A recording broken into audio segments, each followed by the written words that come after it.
Good weekend. I'm Epstein, and here we are on Sunday, the 16th of February, 2025. And this is your weekend edition of your SPDR ETF stock market. Now, I won't be putting one of these out tomorrow night because the stock markets are closed on Monday. I'll be back with you Tuesday night as we do these again. But it's an interesting market. All of the futures, and this is about 6:15 at night tonight, they're slightly higher.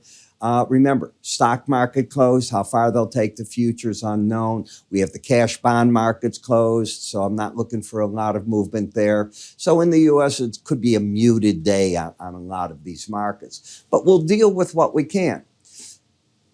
You can see Palantir closed up. Amazon down again. Airbnb up $20. That stock is rock and rolling right now. Rivian. Complete statement that $12.50 is too cheap. I thought it was. Didn't have the signals for you to do anything. Otherwise, I would have had you in that to hold it. But that's where you're at. And it looks to me like gold, silver, they want to give a correction. The futures are lower tonight, so they are following through to the downside. Microsoft still down. You're getting the NVIDIA up. You see that order that came in for Dell? I mean, billions upon billions of dollars looks like for Dell servers, and they're going to be using that NVIDIA chip that they need. So that's pretty good news for there as well. Uber giving back a little bit, but it's had a neat little run. So let's go to the chart action. All right. Palo Alto Networks. I don't recall the last time if I even covered this. So what we have is a market visually, when you look at the weekly chart, you have a trade top, a current trade bottom, and you're meandering back and forth in there. And it's been doing that since December, basically. Late December, that's when that all developed. When we come and we look at the chart action, you have higher highs and higher lows. Bullish. The next chart, the market has been fighting, past tense, a battle at the 18-week average. If you can clear these highs right here, what's to stop it from using that sideways action that it's developed with Bollinger Bands? Do you see that? To get the market to start pushing out. Eventually, that is what will happen, I think. The word is I think. I like what I'm seeing unless and until, not this past week, but the week before's low is taken out here. If you take out that 180.10 level, I will get concerned that the market's not ready to go. Don't do that. I think the pros are going to nibble in the market on pullbacks with stops under that low, thinking the market is ready to move out. As we step where it can go, 204.05, which is the upper Bollinger Bands, the first objective. Momentum is pointing up, so in summation, you have higher highs, higher lows in a market that has been going sideways. The bet is, and it's not a high probability bet, that the market can try to break out of this to the upside. I think more times than not, when you get these, if the market were to just pull back, the better play is if it came back into the 18-week average. It's a better buy there with a stop under that low, but I'm looking for the upper Bollinger Band. Dutch Brothers.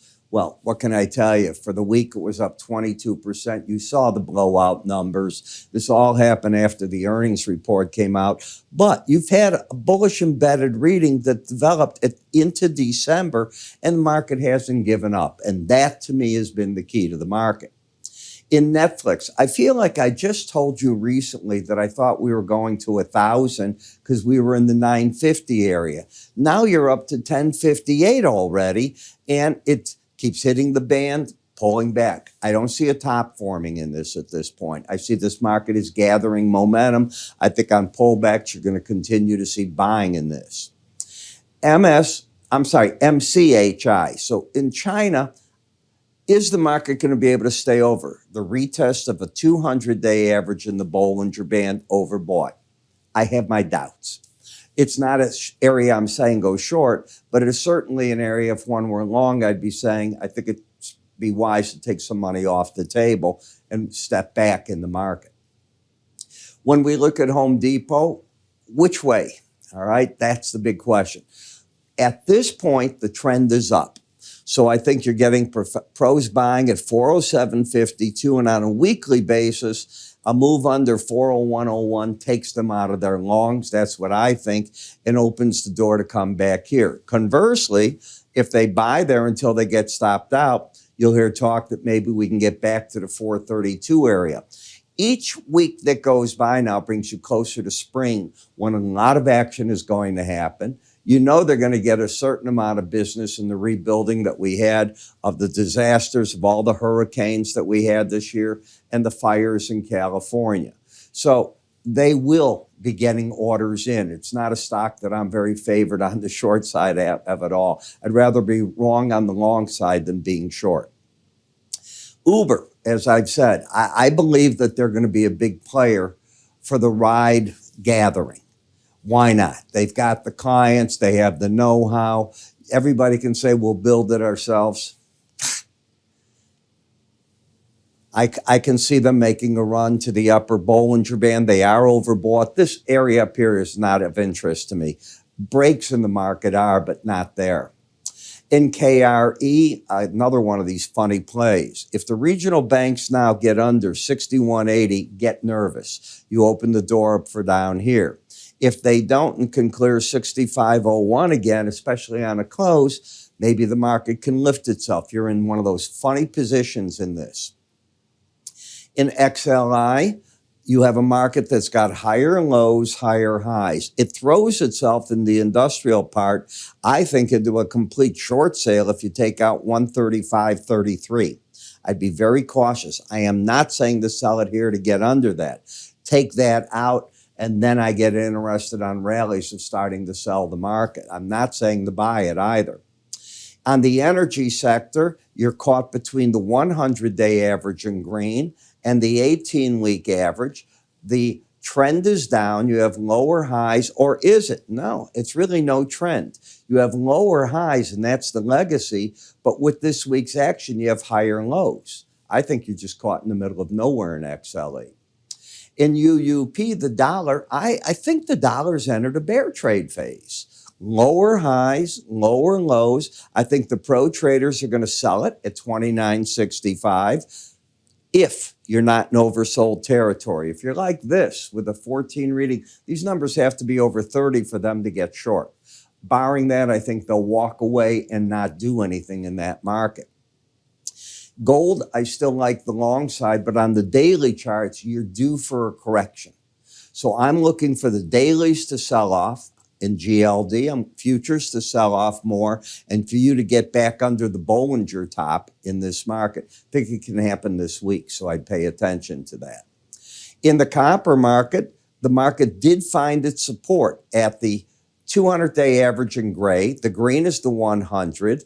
The market got oversold, gave you a bounce, and now it's at no man's land, the 18-day average of closes without a trend.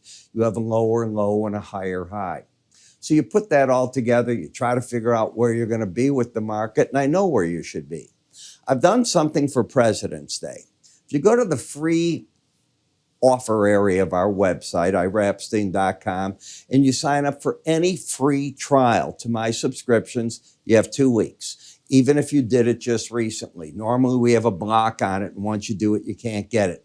For Christmas, not for Christmas, for President's Day, which is to Christmas. It's a Christmas gift to everybody. If you want the 2 week, that ends this Tuesday. In other words, you got to sign up before Tuesday. You don't do it through Tuesday, bye-bye. You're not going to get it after that, and I don't want to hear about it. But I think it's a neat way if you want to look and see what I'm telling the clients, what positions we have on. I track every position that is there, and I'm pretty proud of the track record that it's been giving you. And let me make something clear on a track record. I don't publish track records. You can keep track of my trades. I don't want to manage money. I never run an ad that say, follow me, and if you do, you're going to make 10%, 20%. The one thing I will guarantee you is I will have losing trades. Do we understand that? I let the winners speak for themselves. Any trader that doesn't say that, I wish them the best and they can run by it. I'm not in the business of managing money, don't want to, and don't publish track records. What I do is if I put you into a trade on my advisory service, until you're out of it, I track that trade. That's it. I don't know if you took it, didn't take it, but I follow it until its completion and you get to see it work. We do them both on a daily basis and on the weekly basis. So you'll get to see some long-term, and I mean long-term trades that are still open after more than a year, and other trades that we go into, and they sometimes are a trading vehicle. Other times they end up something you're just holding indefinitely. I'm Ira Epstein, IraEpstein.com, free offers. Hope you take advantage of it. Take care.